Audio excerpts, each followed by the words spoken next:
Hello दोस्तों, कैसे हैं आप सभी लोग।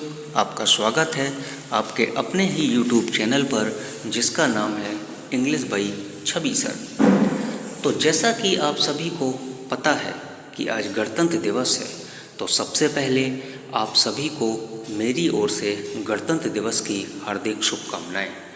तो दोस्तों, मैं आज आपके लिए टी.एस. एलियट का एक वर्ष ड्रामा लेकर आया हूँ जिसका नाम है मर्डर इन कैथेड्रल।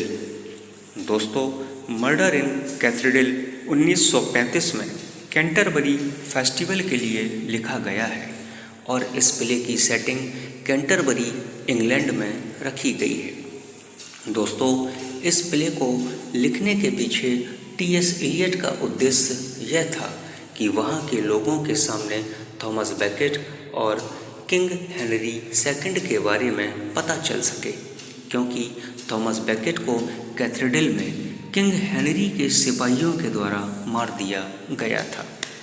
दोस्तों, मैं आपको बता दूं कि यह प्ले 2 पार्ट में डिवाइड किया गया है और दोनों पार्ट्स के बीच में एक इंटरल्यूड है, मतलब आप इसे ब्रेक कह सकते हैं, जैसा कि फिल्मों में होता है।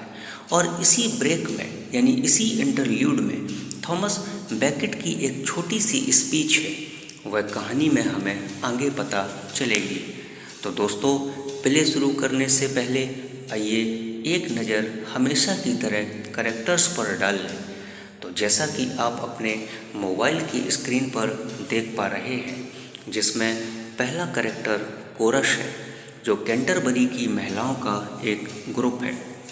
दूसरा कैरेक्टर थॉमस बेकेट है जो कैंटरबरी इंग्लैंड के पूर्व चांसलर और आर्च बिशप भी रह चुके हैं। दोस्तों, चांसलर अंग्रेजी सरकार में एक उच्च पद होता था और इस कारण थॉमस बेकेट को राजनीतिक संघर्ष के चलते इंग्लैंड के राजा किंग हेनरी सेकंड ने 7 वर्षों के लिए निकाल दिया था। तीसरा कैरेक्टर किंग हेनरी सेकंड है जो इंग्लैंड के राजा हैं। चौथा कैरेक्टर हेरोल्ड है जो एक मैसेंजर है जो खबर देता है कि थॉमस बेकेट कैंटरबरी में वापस आ चुके हैं। पांचवा कैरेक्टर प्रीस्ट है जो 3 हैं, फर्स्ट, सेकंड, थर्ड, जो कि थॉमस बेकेट के एडमिनिस्ट्रेटर्स थे। छठवां कैरेक्टर 4 टेम्पटर्स है जो थॉमस बेकेट को प्रोत्साहित करने का काम करते हैं। अब आखिरी में 4 नाइट्स की बात करते हैं जो किंग हेनरी के एजेंट्स थे। तो दोस्तों, अब आपका ज़्यादा समय न लेते हुए हमारा आज का प्ले मर्डर इन कैथेड्रल बाय टी.एस. एलियट शुरू करते हैं। So let's start the story. दोस्तों, इस प्ले की शुरुआत होती है कोरस से। कोरस इंग्लैंड में वोमेन का एक ग्रुप है। कोरस हमें बताते हैं कि थॉमस बेकेट कैंटरबरी से 7 सालों के लिए दूर चले गए हैं। थॉमस बेकेट इसलिए कैंटरबरी से दूर चले गए थे क्योंकि थॉमस बेकेट का इंग्लैंड के राजा हेनरी सेकंड से रिलीजियस और पॉलिटिकल कॉन्फ्लिक्ट हो गया था और ये कोरस थॉमस बेकेट की प्रेजेंस को मिस कर रहे थे। लेकिन कोरस नहीं चाहते थे कि थॉमस बेकेट वापस आ जाए, क्योंकि कोरस को डर है कि थॉमस बेकेट वापस आएंगे तो पुरानी प्रॉब्लम फिर से वापस आ सकती है और ये भी हो सकता है कि उन्हें मार दिया जाए।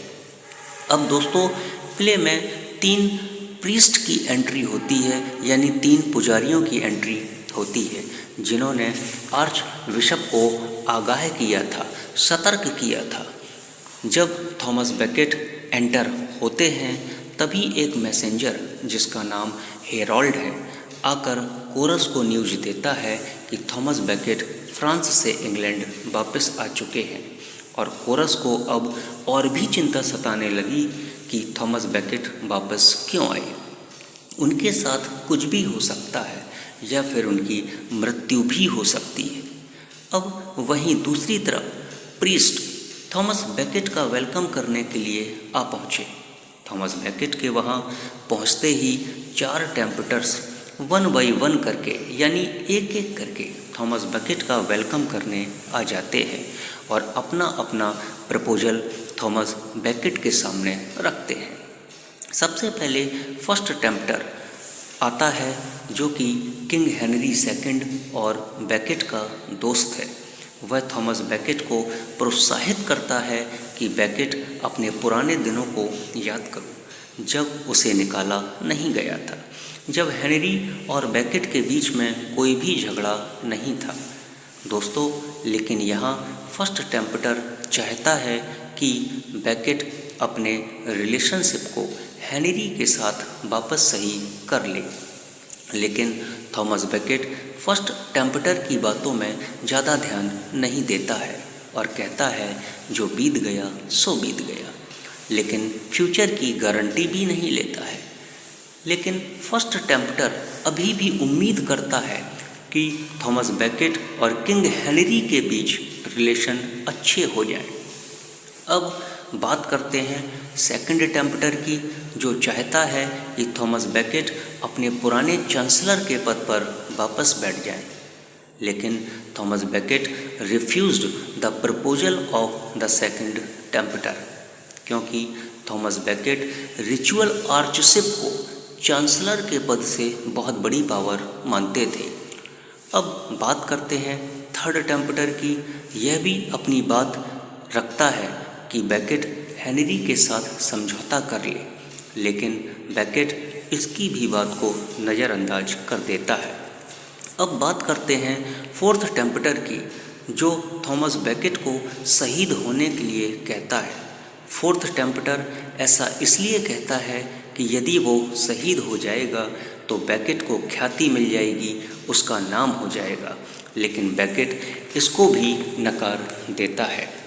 और यहीं कहानी का फर्स्ट पार्ट चारों टेम्प्टर की बात रखने पर समाप्त हो जाता है। तो अब इंटरल्यूड है। यहाँ पर थॉमस बेकेट कैथेड्रल में अपनी ऑडियंस के सामने एक स्पीच देते हैं। यहाँ पर बेकेट प्योरिटी की बातें करते हैं, शुद्धता की बातें करते हैं। ऑडियंस के सामने बेकेट अपनी स्पीच को यह कहते हुए समाप्त करता है कि शायद वह उसकी आखिरी स्पीच है, क्योंकि उसे लगता है कि he is going to be martyr, यानी वह अब शहीद होने वाला है। अब दोस्तों, इंटरल्यूड के बाद प्ले का सेकंड पार्ट शुरू होता है। इस पार्ट में किंग हेनरी के 4 नाइट्स यानी 4 सिपाही कैथेड्रल में एंटर होते हैं। ये पहले तो थॉमस बेकेट का रिगार्ड्स करते हैं, फिर वो उसे गद्दार कहते हैं क्योंकि किंग हेनरी ने थॉमस बेकेट को इंग्लैंड का आर्च बिशप और चांसलर बनाया, लेकिन बेकेट ने इस पद को छोड़ दिया और किंग की सभी पॉलिसीज़ का विरोध किया था। दोस्तों, ये 4 नाइट्स को किंग हेनरी ने ही बेकेट के पास भेजा था और यहाँ पर जैसे ही 4 नाइट्स बेकेट पर अटैक करने की कोशिश करते हैं, आक्रमण करने की कोशिश करते हैं, वैसे ही वहाँ पर खड़े लोग बेकेट को डिफेंड करने के लिए आगे आ जाते हैं, क्योंकि सब जानते हैं कि नाइट्स बेकेट का मर्डर करने के लिए आए थे। यहाँ पर प्रीस्ट थॉमस बेकेट को समझाते हैं कि बेकेट, तुम सबसे पहले अपनी जान बचाओ, लेकिन थॉमस बेकेट प्रीस्ट की बात मानने से मना कर देता है।